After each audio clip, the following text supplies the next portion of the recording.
Hi, welcome to KXAN Plus. I'm your host, Esmeralda Zamora, and we have our Simple Health segment today. With us to talk all things health is our Simple Health expert, Jose Torres. Jose, thanks for joining me. How you doing? I'm doing great, Esme. Thank you again for having me here. I'm excited for another Simple Health segment. This one is fun. We have a special guest in the studio to help us elaborate on this topic. But before we get into that, I do want to ask you, Jose, Mhm. what is Simple Health and why do we cover Simple Health here at KXAN? At Simple Health here, we try to empower you with information because there may be times where maybe it's you or a loved one that is going through a health challenge. And so it's good to know that there are medical services here. There's treatments, research that is happening here. And many of those are untold stories here from the Austin area. So we try to share those with you and also give you hopefully, some hope and also information that will help you digest all of the medical speak of that, right? And we also try to bring people who have suffered through those things and lived through them, and also give people some hope about the services here, and like I said, treatments and research here that are helping not just Austinites but people across the country. Yes, we've had many episodes where we've had patients and doctors here Mhm. elaborating on what the topic is for that day. And it's so helpful for them to break things down for us to better understand. Also, past episodes, we have touched on mental health among Mhm. adults, but today we are touching on a different side of mental health. Jose, what side are we touching on today? We're talking about kids and young adults up to the age of 26. Unfortunately, that is still an issue. Bullying is still an issue at schools and even after graduation. I have some stats here from the National Bullying, um, excuse me, let me find my source here. Bullying Association shows here that 22% of elementary school students report being bullied at school.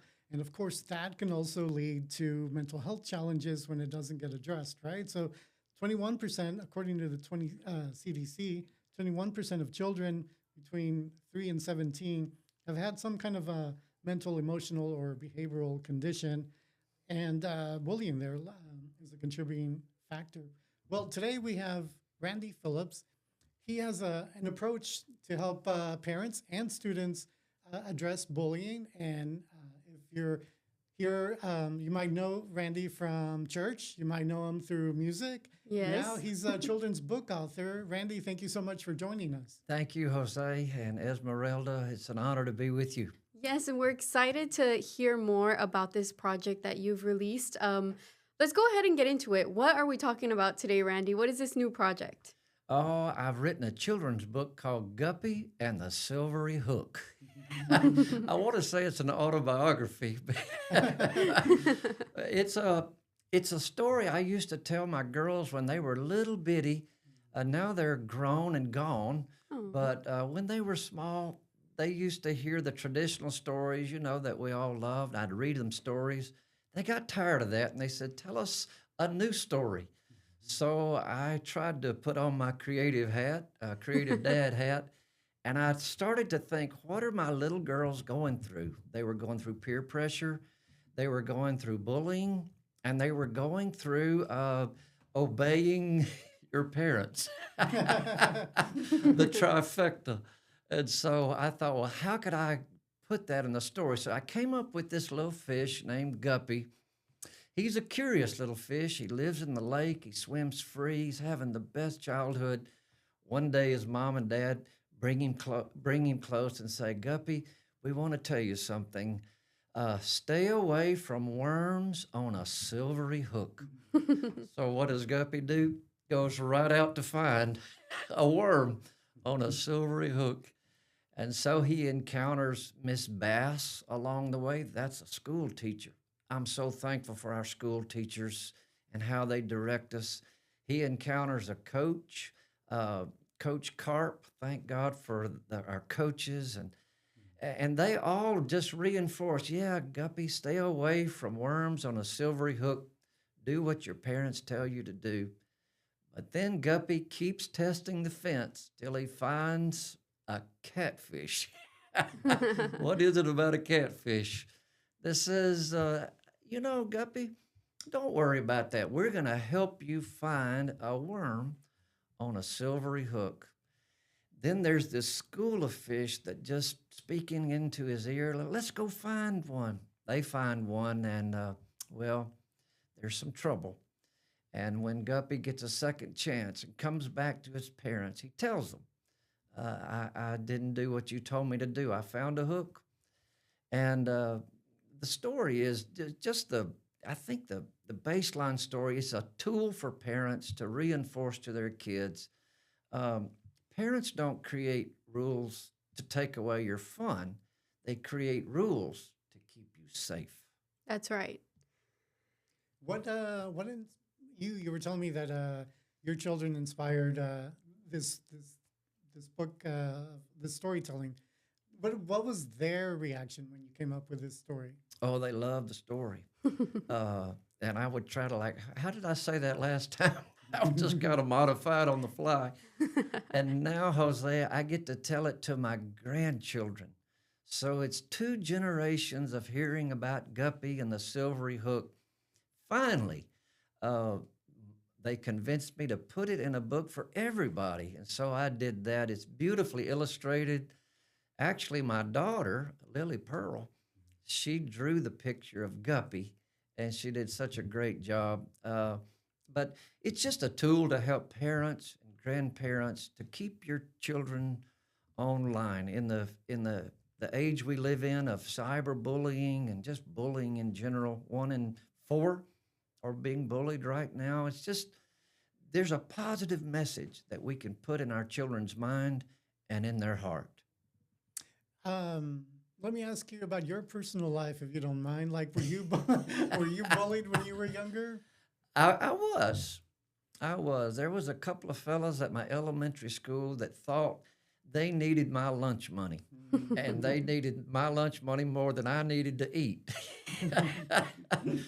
So about every day I had to give my lunch money over, but I got crafty. I started putting a snack In your pocket. in my pocket, so I ate a little bit. But I do know a little bit about bullying, and I know a lot about peer pressure. There's so many voices speaking into our kids right now, whether it's voices from cyber voices or peer voices. They're being told a lot of messages, and we want to make sure, parents, that your message is getting clear and in their heart and in their purpose. Because what I've found as being a pastor is we're only one choice away from either a better life or a worse life.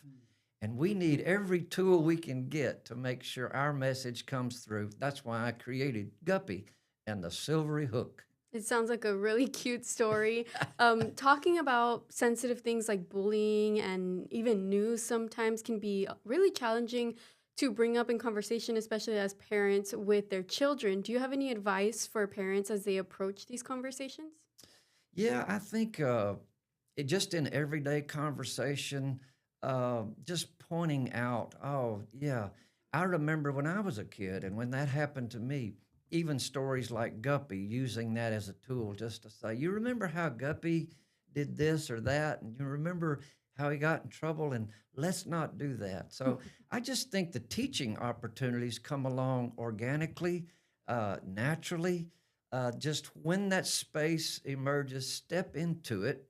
I don't know that you have to call we're going to have a big lesson right now. I don't know if that's as effective as just ongoing natural life lessons that lends itself to these conversations. So we have video of you reading this book to children. Do you often go and do this? And what is their reaction when they're out there listening to your voice? And what is their reaction at the end of the story or throughout as you're reading them? Do they stop you and ask questions? They do.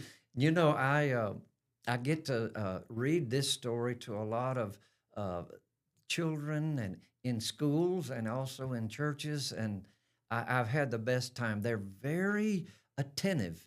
They love the pictures. It's so beautifully illustrated. It catches their attention, and then I'll pause and say, is there any questions? There's usually some great questions of, why did he do that if his parents told him not to? Or why did the catfish, crew the catfish, tell him something different than the coach or the teacher? So there's those kind of natural questions that come up, and I do the best I can to answer them. Ha- oh, I'm sorry, Esme. No, go ahead. Have you heard from parents and their reaction to the book? I sure have. And they're just so empowering and encouraging to hear a little story that I created when my girls were little bitty some many years ago. Now to tell it to my grandchildren, but to now see people take this book, read it to their children, and it be effective, and they see results.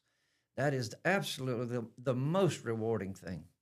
I have a little nephew, and right now he's in his fish stage. He learned how to say fish, he learned to identify fish. So I'm sure he's going to be obsessed with this book. But aside from bullying and learning those lessons, are there any other life lessons that children can learn from this reading?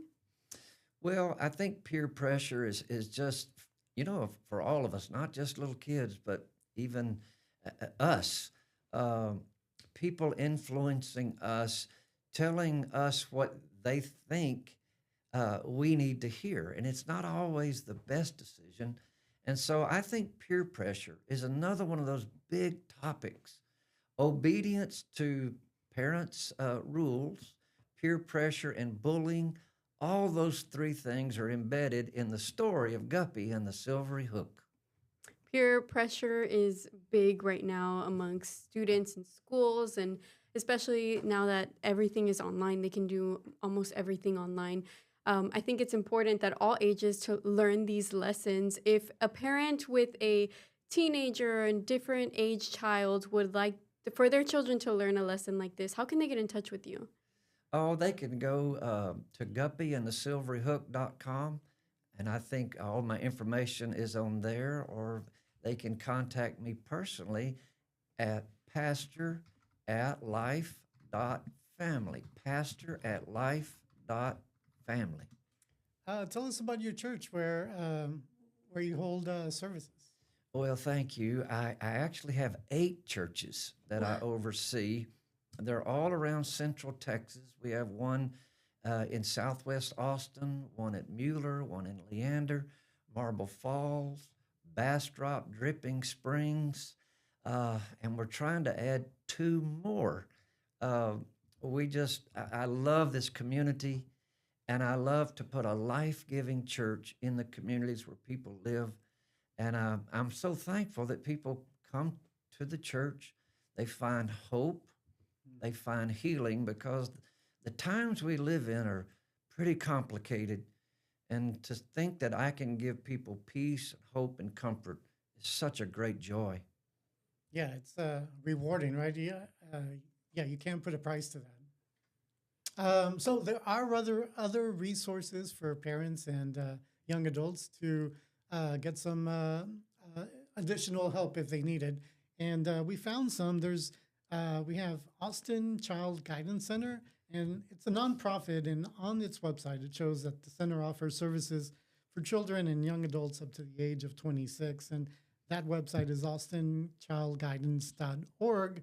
There is also Integral Care, and they serve the Travis County community. And that is, again, another option where you can find services at a lower cost. Randy, anything that parents and children you want them to know that we didn't ask you?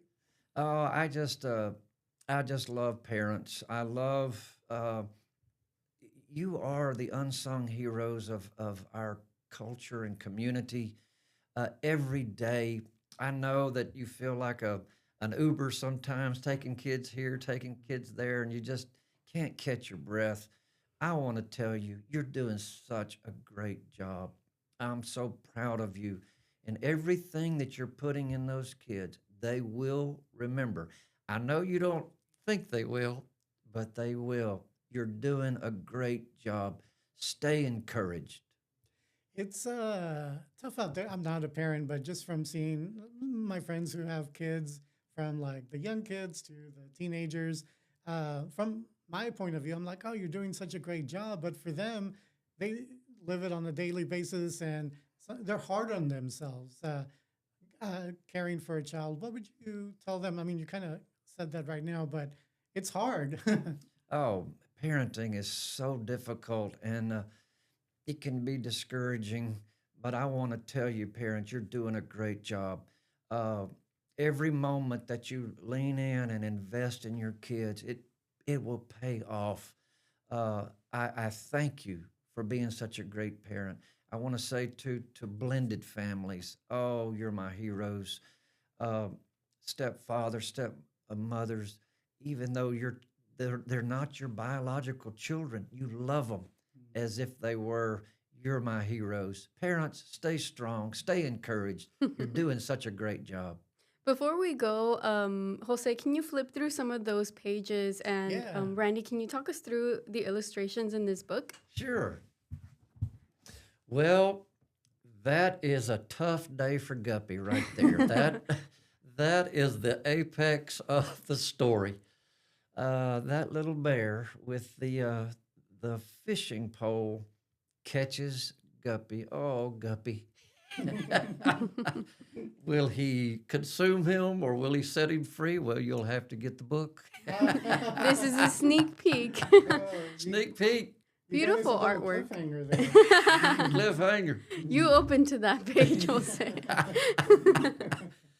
Well, thank you so much for sharing this beautiful project that you worked on and have released to the community, not only in Central Texas, but everywhere. Where are these books available to purchase? Amazon.com. Awesome. So easy, right to your door. Ships right to your door. That is Guppy and the Silvery Hook. Yes. Well, thank you so much for joining us here on KXAN Plus. If anyone is interested in reading more about this book and what it means, how it helps children, you can visit our website, KXAN.com, and you can find some links there as well. Thanks for joining us, Randy, and we'll see you soon. Thank you. Thank you for having me on. Thank you, Randy.